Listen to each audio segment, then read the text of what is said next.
Hi, and welcome to our informal debate. This is for the course SPCE 619, section 861. The semester is spring of 2025, and we are from Ball State University. Our topic is neurodiversity affirming practices. I'm Kinsey Bunton, and I'll be doing the introduction and the conclusion. I'm Meredith Shockley. I'm the researcher and illustrator. I'll be presenting on the pros of neurodiversity affirming care. I'm Krista Casson. I'm a researcher and illustrator, and I will be presenting on the cons and history of the legal limitations and assumptions of neurodiversity. I'm Olivia Chanica. I will be summarizing the pros and cons of the debate. My name is Jamie Winslow. I'm the fielder, and I will be presenting the Q&As of both the pros and the cons side.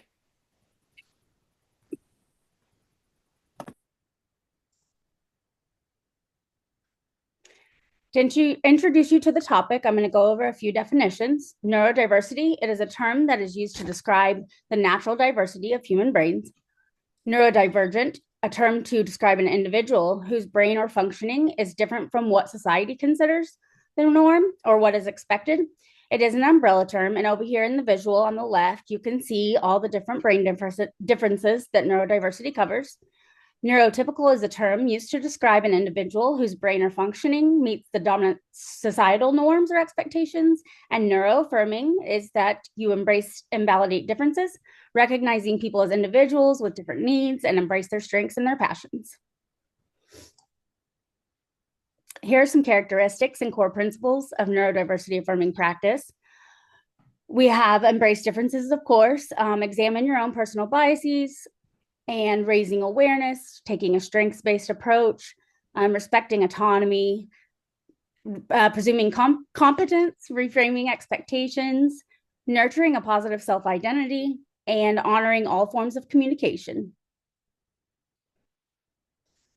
So as behavior analysts, we have an ethical obligation and a responsibility to align our practices with current research. We have to ensure that our practices are prioritizing client rights and their well-being above all else.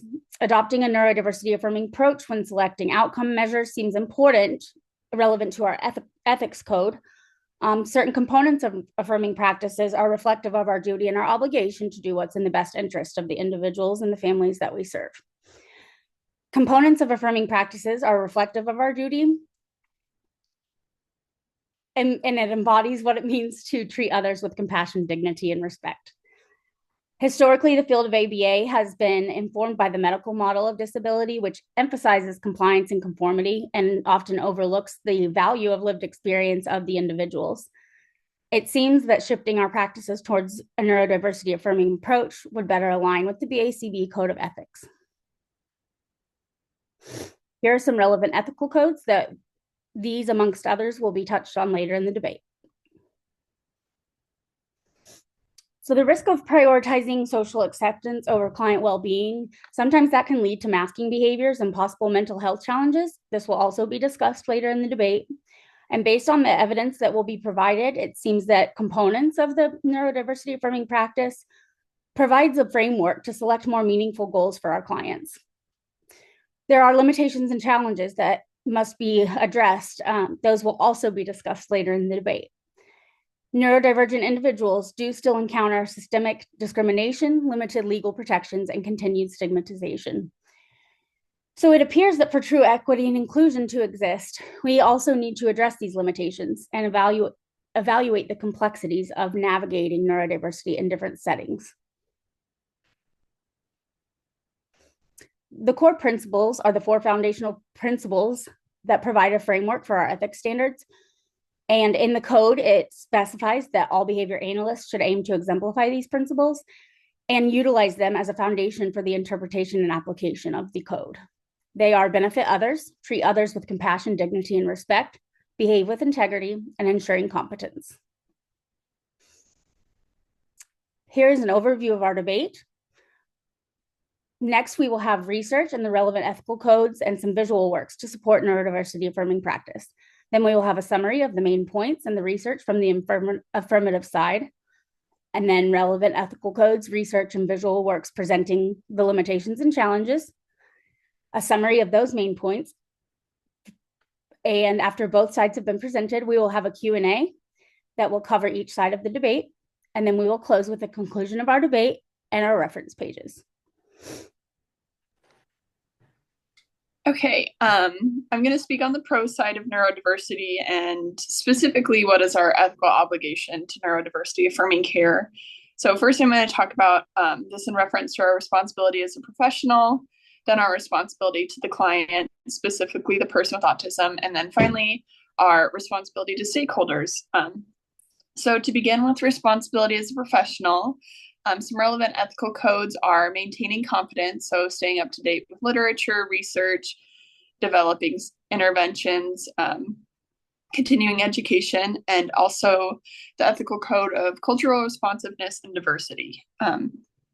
So to begin, it is part of our duty to maintain competence and acknowledge the increasing literature advocating for neurodiversity affirming care. This movement is gaining momentum inside and outside of ABA, and it's our responsibility as practitioners to stay up to date with what it means and what's being said and who's saying it. So it's also really important to recognize the origins and the history of research and practice in ABA in reference to the neurodiversity affirming model. So a lot of the origins and history of ABA have focused on a more like medical reductive model. And they've also been created not from the lens of the neurodiverse individual, but rather neurotypical people. So as we think about our own training and our own teachings, it's really important as professionals that we think about who trained the person before us and before that, and where this information came from, especially in light of increasing advocates from the neurodiversity community. A more specific example of this is social significance. So social significance historically has been defined by neurotypical individuals through their neurotypical point of view. This doesn't mean that everything's been bad, but it's important to recognize that in order to help the people that we're aiming to help, we need to listen to their voices and what they're saying. So overall, this is a call to action for more shift from a more medical reductive model to a social model that embraces neurodiversity, especially when recognizing the power differential that has long been part of the field. We can go to the next slide. So now we'll talk about our ethical obligation to neurodiversity with our responsibility to clients. So a lot of ethical codes here. One of them is providing effective treatment, which is just like sound intervention, maximizing our effectiveness. We have the responsibility to involve clients and stakeholders in the goal development and intervention process, selecting, designing, and implementing behavior interventions that are effective, research-based, minimizing risk and maximizing benefits, and finally, our general responsibility to clients to act in their best interests. So again, as I said, we need to recognize this increasing literature and advocacy for neurodiversity affirming care. And specifically, we have a responsibility to listen to the voices of the autism community as people come out in support of this. Many of us are in this field because we want to help people and support them. And so we need to listen to this community as we work as interventionists. So let's look at a couple specific examples. One is the Han et al. Study that was published in 2023. And what they did is they interviewed adults with autism and wanted to get information about the stigma they experienced and their perceptions of stigma being individuals with autism. And what they found was these adults with autism did experience internal and external stigma, often based on how they felt they were viewed by other people. Particularly, they felt stigma when they went to seek treatment and in their own treatment. And they felt that support was really focused on changing the individual. Their call to action was that these adults with autism advocated for better and different treatment and support when experiencing stigma and discrimination due to having an autism identity. And so really what this example tells us is these adults with autism recognized their need and their experience, but still held a fear of discrimination. So it's our job as practitioners to listen to these voices and recognize that adults with autism, many who have had ABA, have come out and stated they felt stigmatized, particularly in treatment. We have one more example on the next slide. Touching again on the history of compliance in the field, conformity, and using like aversive methods, compliance methods, and neurotypically defined social significance. More specifically, there's been a focus on the field in the past about reducing self-stimulatory behaviors and restricted and repetitive behaviors. These may have come about as a sort of fixing the wrong individual. However, many people in the autism community have come out to actually say, like, hey, these are actually really self-regulating and soothing behaviors, and they're actually a part of my identity. This is just an eye-opener for us as practitioners. Like, something we thought was really important turns out to have a totally different meaning to people within the autism community. This is particularly important as we set goals because individuals with autism are at an increased risk of experiencing a co-occurring mental health condition. On the left, the bars in blue are a person with autism and the rate at which, or the rates at which prevalence. People with autism experience those various comorbidities, and the gray bar is their sibling who does not have autism. So you can see how the blue bars show that people with autism have an increased prevalence of co-occurring conditions. So really, this is, again, a call to action to change the way we treat and approach people with autism. So finally, we'll go on to our responsibility to stakeholders. The ethical codes I highlight here again are responsibility to clients, maximize benefit, do no harm, act in their best interest, and also advocating for appropriate services. So evidence-based assessment and intervention, and just an appropriate fit overall. So of course, stakeholders are very important aspects of clients' lives and often clients as well, for example, during parent training. And it's our job will be our job as BCBAs to interact with them and help them create intervention plans and train them. So to act in their best interest and support their rights and really support their experience in this journey for them, we can embrace neurodiversity. Brown et al., who's cited at the bottom of the screen, released a paper with various guidelines on how we can support parents and their experience using a neurodiversity affirming care model. Really, the big takeaway from this is how we tell the story to parents and how we talk about autism and how we view it. Embracing the differences in the brain versus a more medical, like reductive approach of what's wrong with your client and what are these things we need to fix.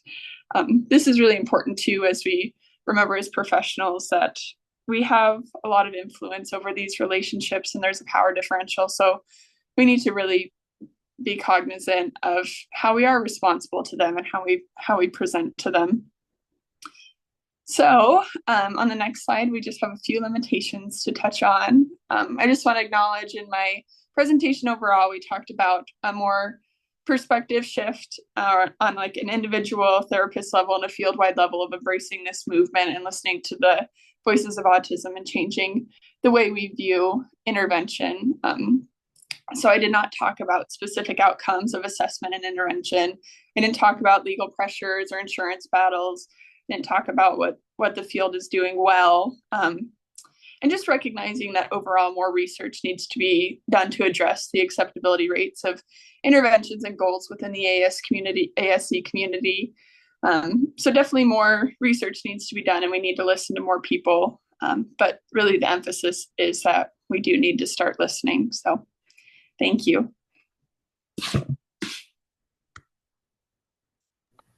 All right, I'm going to give a summary of what Meredith went over, her ethical obligations to adopt neurodiversity affirming care. She went over her domains as a professional, as the client, and then stakeholders.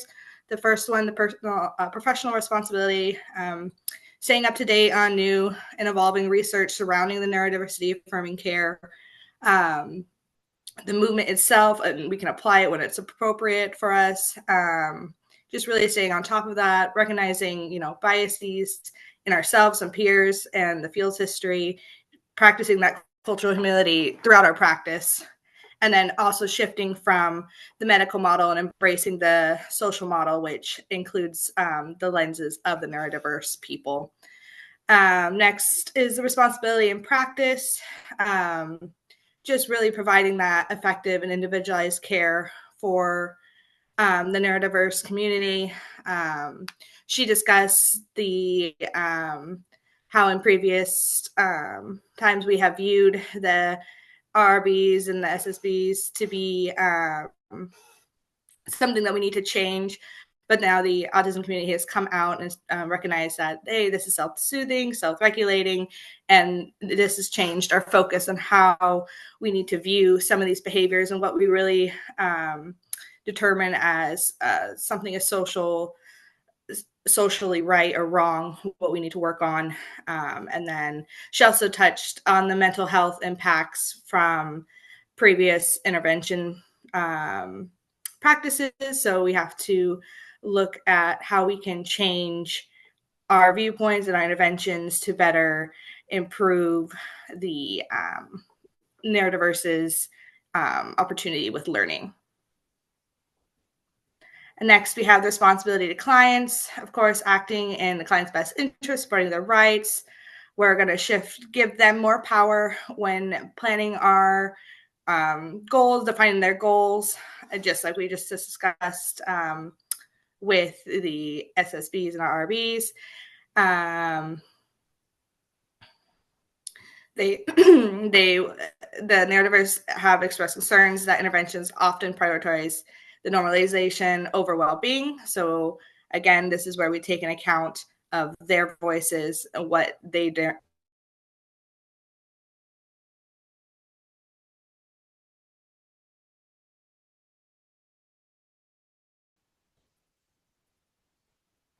We're going to the responsibility stakeholders. They also need to be a part of our clients' well-being and supporting the neurodiversity affirming movement with them, and not just rooted in deficit-based models. This can mean guiding families away from the commodity-based goals, suppressing stimming, enforcing eye contact, and moving towards identity-affirming goals that respect self-regulation, communication preferences, and authentic expression.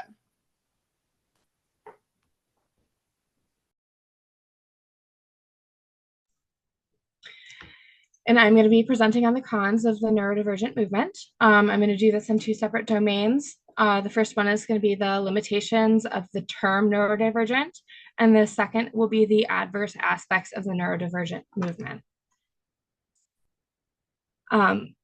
There's a continuation of discrimination despite the awareness level that the neurodivergent movement is bringing. And that discrimination is built into still a separation of neurotypical and neurodivergent, and that's discussed in the Shields et al. Study and the Shuck et al. Study. And as BAC or BCBAs, we are required to have the code of conduct, and that includes the non-discrimination portion of the code. That's code 1.08.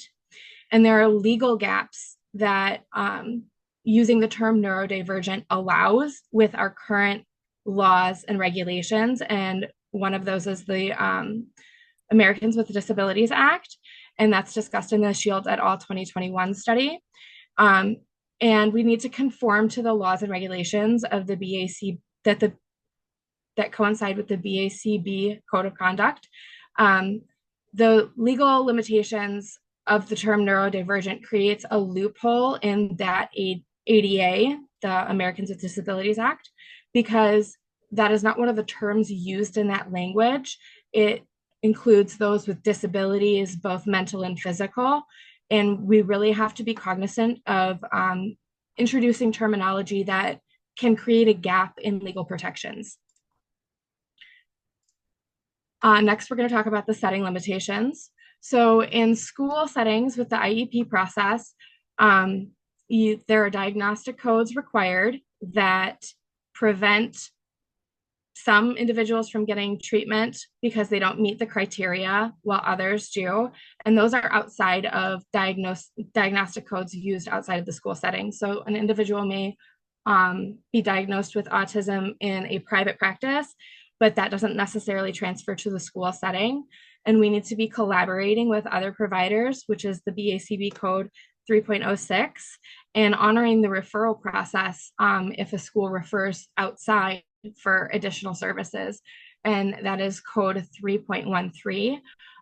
Cook et al. And Gentle et al. Both look at the implications of using neurodivergent as a term within the school setting and the setbacks that it may cause individuals from contacting services that are needed.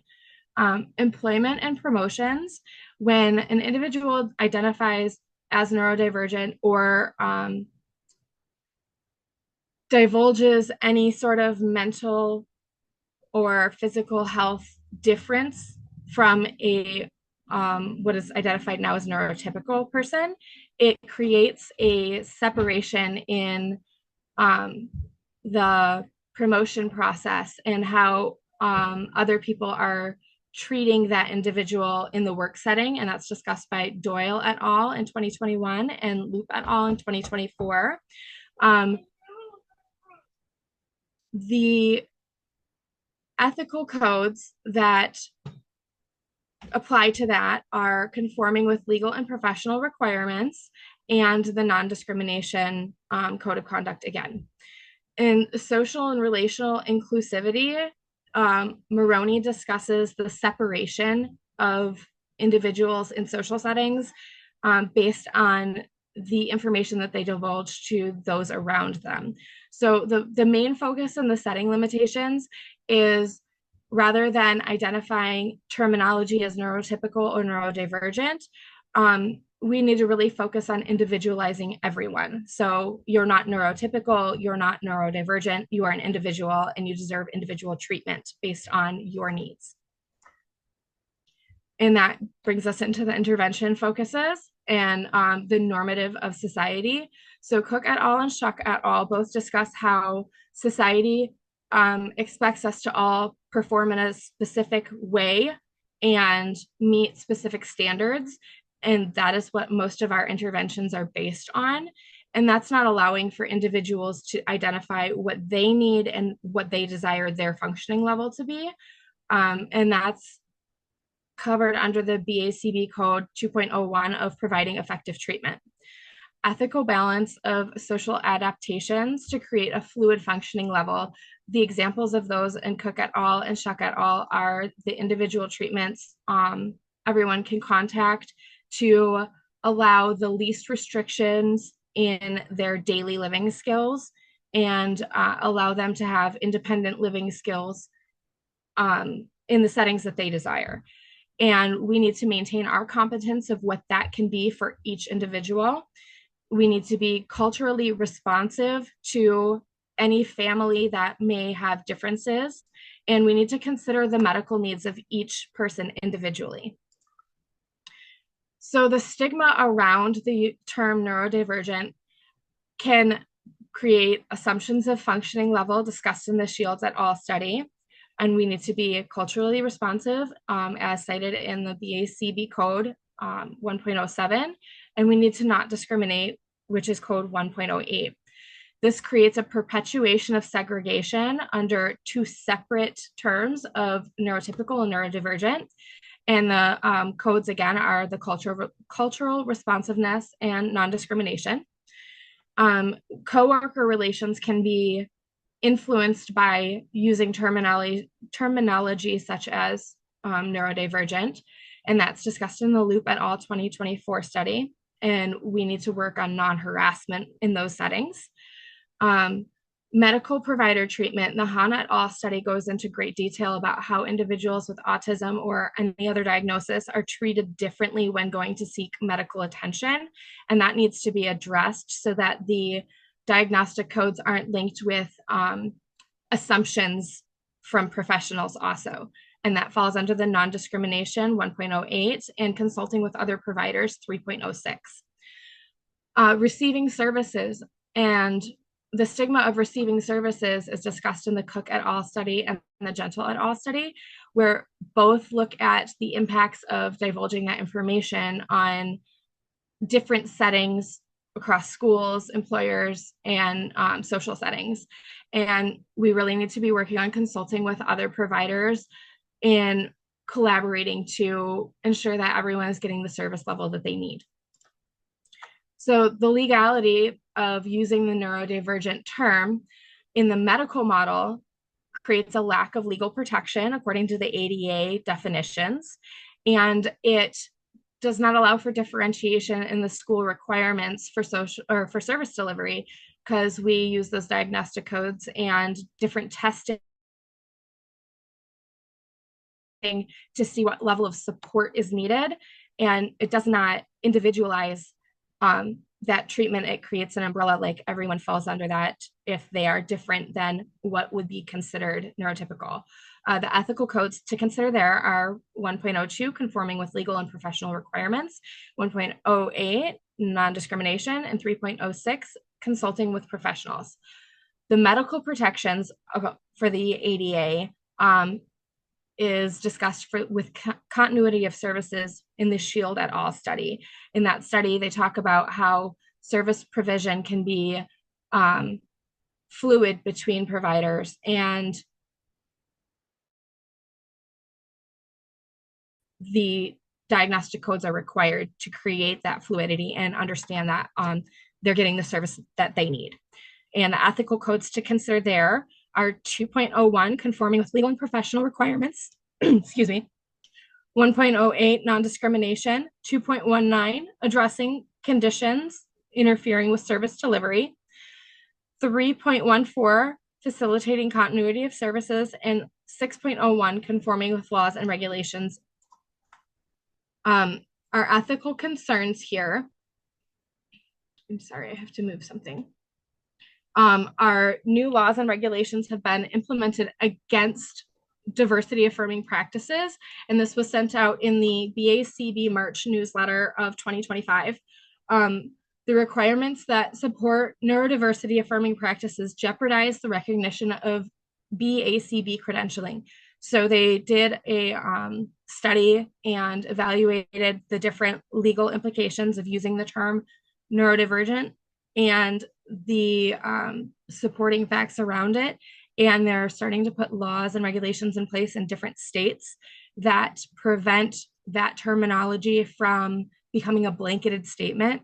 And it threatens those with the BCBA and BCABA credential in those states.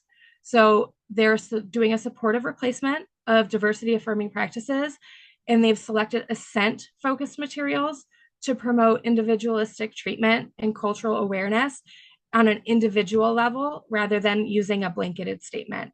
And the ethical codes to consider are 1.02, 1.04, 1.07, 2.01, 2.09, 2.15, 3.01, and 3.12. So these social assumptions are the assumptions of functioning levels, which is discussed in the Shields et al. 2021 study. And we need to be aware of selecting, designing, and implementing assessments based on our assumption of the functioning level of an individual. Different means of segregation by categorization is discussed in the Loop et al. Study, where they evaluate how individuals are treated based on the labels that they use. And we need to worry about non-discrimination in that situation. Focusing on societal norms rather than functional inclusion is discussed in the Cook et al. 2024 study and the Shields et al. 2024 study. In those studies, they discuss the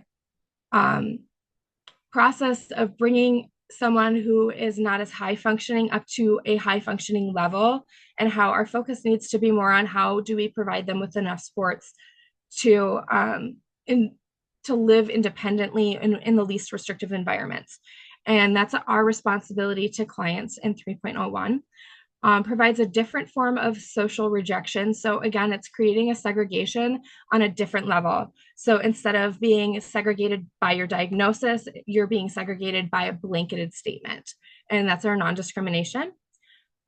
Medical provider assumptions, and the Hahn et al. Study discusses, again, how the impacts of your diagnosis or labeling yourself in any way, medical providers have a history of assuming that you don't feel pain at the same levels and that you may not be entirely trustworthy with your statements in your illness, in an actual medical illness.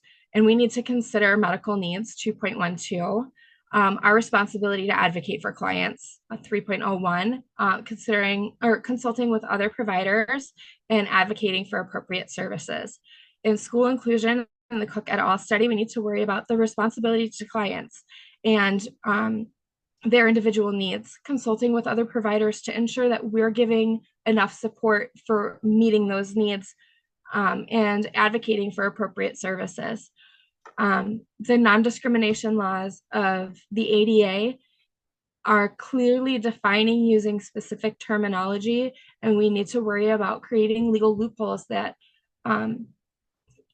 others might not get the support and protection when they use terminology that's not included in laws. So we need to worry about conforming with legal and professional requirements and culturally responsiveness and diversity, and also non-discrimination. The limitations of the study, the legal limitations do not take into account the feelings of or perspectives of individuals who are receiving services. So this is the individual may feel that they need services that are not being supplied to them right now, or that they may not be included in a setting because they're using their diagnosis to identify. And this doesn't dive into that topic. The legal protections offered through the Americans with Disability Act does not address individual care or treatment. It doesn't talk about how these individuals feel when they're getting treatment or services, or when someone labels them as lower functioning. And it does not, or the outlines are not clearly provided on how to meet individual needs without the use of diagnostic labeling that can turn into how individuals identify. And that's discussed in the Doyle et al. Study. So this doesn't discuss how people may perceive themselves based on those diagnostic codes.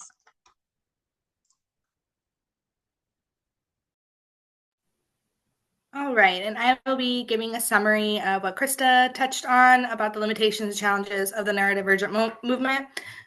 Her main focus being that we shouldn't be focusing on the term neurodiverse or neurotypical. We should be focusing on individualizing care for everyone and meeting everyone's needs at that individual level.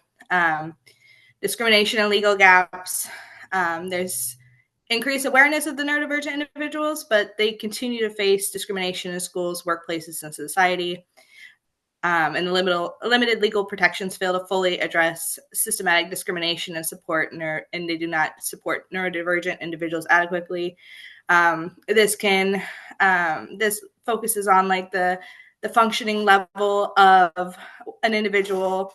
The neurodiverse is a blanket term, so it does not focus on the individual's functioning level, and all the stigma follows from the term neurodiverse because it does not individualize an individual.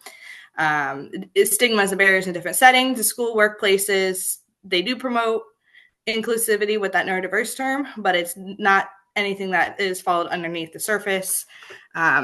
Everything is usually based off the ADA, and that ADA does not cover the neurodiverse since it's not a diagnosis. The biases prevent true inclusion and hinder meaningful participation in various societal settings. And then social categorization and segregation. it reinforces segregation. It does not promote true inclusion in the school settings, in school setting, work setting, and in society. And again, that neurodiverse label really, it does not look at the functioning levels and how, as clinicians, and how we should be supporting them to become higher functioning, and intervention focus and ethical dilemmas. Intervention should often be making individuals appear more neurotypical, but we should be rather than supporting skills that are meaningful or useful to them. So we need to be supporting them to be higher functioning so that they are more with their peers. And then supportive replacements for diversity affirming practices have been selected to include assent-focused materials. So the BACB has provided assent materials to promote individualized treatment instead of the blanketed term of neurodiverse. Hi, I will now be reviewing the questions and answers considering the benefits of the neurodiversity affirming practices. And the first question I have is, what are neurodiversity advocates trying to advocate for? And neurodiversity affirming applied behavior analysts are advocating for a shift in applied behavior analysis to have a more personalized approach that embraces neurodiversity. This would include respecting the identities of individuals with autism and providing them with an outlet to provide their preferences and desires. This would change interventions to ensure that the focus is not on making autistic individuals conform to societal norms. Neurodiversity advocates prioritize independence and decision-making by encouraging self-advocacy. Traditional ABA methods aim to eliminate autistic behaviors, and neurodiversity advocates believe that autism is a natural variation of the human experience which does not need to be fixed. And some ethical codes to consider when thinking about that question are 101, 107, 110, 210, 209, 215, and 407. The next question I have when considering the benefits of the neurodiversity affirming practices are, how should practitioners support a neurodiversity perspective? And a diagnostician may support a neurodiverse perspective by reframing negative messaging and reassuring parents that they will learn over time how to support their child. A practitioner may also check in with the parents regularly to see how they're doing and inquire about where they need support. ABA practitioners should always consider how interventions and treatments are presented to ensure social validity and to ensure that they follow all ethical guidelines. And some ethical codes to consider when thinking about that question are 110, 201, 208, 209, 212, 215, 216, and 218. And the last question I have when considering the benefits of neurodiversity affirming practices is, why is neurodiversity important to highlight in different settings? And to that, I would say that there is an importance to highlight the neurodiverse population in our society to improve the positive attitudes towards neurodivergent individuals. Increasing knowledge and acceptance are associated with higher interest in spending time with autistic peers, and this is discussed in the Giuseppe Lynch et al. Article. When neurodiverse individuals are highlighted, there's a greater chance for self-advocacy and leadership opportunities. By providing neurodiverse individuals settings that are inclusive, they are provided with an opportunity to succeed. The social model of disability provides explanations to how disabled individuals are disabled by their environment, and providing them with inclusive and accommodating settings is appropriate. And some ethical codes to consider when thinking about this question are 108, 110, 113, 503, and 508. And now I'm going to move into the questions and answers for the limitations and adverse aspects of the neurodivergent movement. And the first question that I would like to consider when thinking about the limitations and adverse aspects of the neurodivergent movement is the social model of disability better than the medical model? And while many neurodiversity advocates make the statement that the social model of disability is preferable to the medical model of disability because it focuses on the individual and emphasizes the social barriers that cause the disability of neurodiverse people. Although this is a valid viewpoint, the medical model of disability emphasizes the importance of diagnosing, treating, and managing the different deficits that individuals with neurodiverse conditions have. The medical model of disability can lead to specific evidence-based solutions which can empower individuals who are neurodiverse. Through the social model of disability, it is assumed that by accommodating society to remove the harms associated with being autistic, that there would be no other basis for treating autism as a disorder. The medical model of disability provides the autism diagnosis, which plays a legal role to ensure the protection and the rights of the individuals with autism. Both the social and medical models of disability are valid and important. And the ethical codes to consider when thinking about this question are 102, 208, and 212. The next question I would like to bring up when thinking about the limitations and adverse aspects of the neurodivergent movement are, should all spaces be inclusive to neurodivergent individuals? And the answer to that is not all spaces should be inclusive, but they should be supportive. This is due to the biases that are created through providing inclusivity in public spaces. Inclusivity of neurodiverse individuals can unintentionally lead to bias towards neurodivergent individuals if it is not implemented correctly or if only superficial changes are made. For example, in many spaces, inclusivity efforts are made to meet a quota or to make appearances, which leaves neurodivergent individuals feeling like a puppet. There are also inclusivity measures that provide a one-size-fits-all solution to the neurodivergent individuals who have many different needs and desires. An example of this is limitations in group homes, where kitchens require restrictive locks due to dangerous behaviors like placing hands in boiling water or handling sharp objects, while other residents in the home do not require the same level of restriction. Lastly, this inclusivity may give the appearance of special treatment towards the neurotypical community within that space, which creates further bias towards the neurodiverse population. To combat these issues, there should be a focus on creating supportive spaces for individuals who are neurodiverse to help more understanding, empathy, and awareness. And the ethical codes to consider when thinking about this question are 107, 108, and 110. And finally, the last question I would like to address when thinking about the limitations and adverse aspects of the neurodivergent movement is ABA the best method of therapy when considering neurodiversity affirming practices? Applied behavior analysis has come under much scrutiny within the neurodiversity advocate population due to its historical roots. Many neurodiversity advocates claim that ABA seeks to erase the identity of the individual by creating interventions and treatment procedures that make them appear to be neurotypical, and this would be at the expense of their true identity.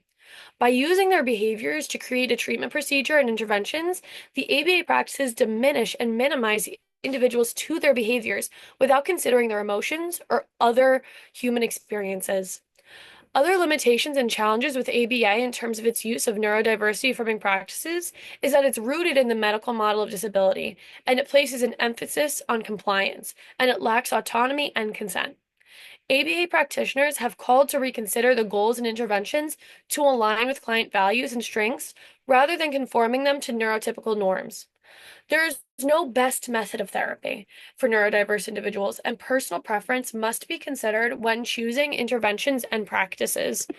The ethical codes to consider when thinking about this question are 105, 107, 110, 201, 208, 214, 218, and 301.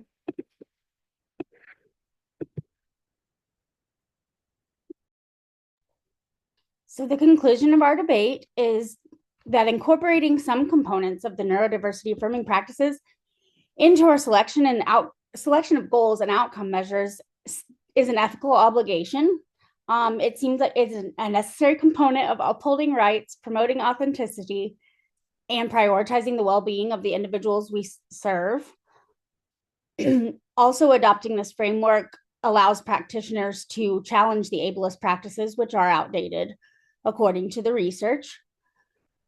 And also, it empowers individuals to lead more meaningful and fulfilling lives. So prioritizing this ethical commitment does ensure that we maintain our competency, that we remain culturally responsive, and that we stay dedicated to maximizing benefits and minimizing harm. As the field continues to evolve, it is our duty to align with the reported lived experience shared by the members of the autism community. And we do need to ensure that our practices are reflecting inclusion, respecting differences, creating meaningful growth, and showing support for choice and autonomy. While the movement has been successful at increasing awareness and inspiring more affirming practices, there are still barriers that remain that are significant and consequential. So the discrimination, inadequate legal protections, and stigma do continue to hinder neurodivergent individuals from fully participating in settings such as schools, workplaces, and just society in general. Also, the ethical issues regarding intervention strategies do emphasize the need for a balanced approach that does not reinforce the harmful stereotypes, also still respecting individual needs. So for the movement to continue to advance effectively, it is essential to address the limitations that still exist that Krista covered in the con side of the debate. It's essential to address them, also promote practices that are empowering and that will allow these individuals to thrive authentically within society. At the end of the day, ensuring that all of our clients have the ability to communicate assent and assent withdrawal, and as practitioners that we prioritize honoring this communication is really of the utmost importance. And thank you for listening to our debate. Here you can find our reference pages so you can reference any of the research that we covered today.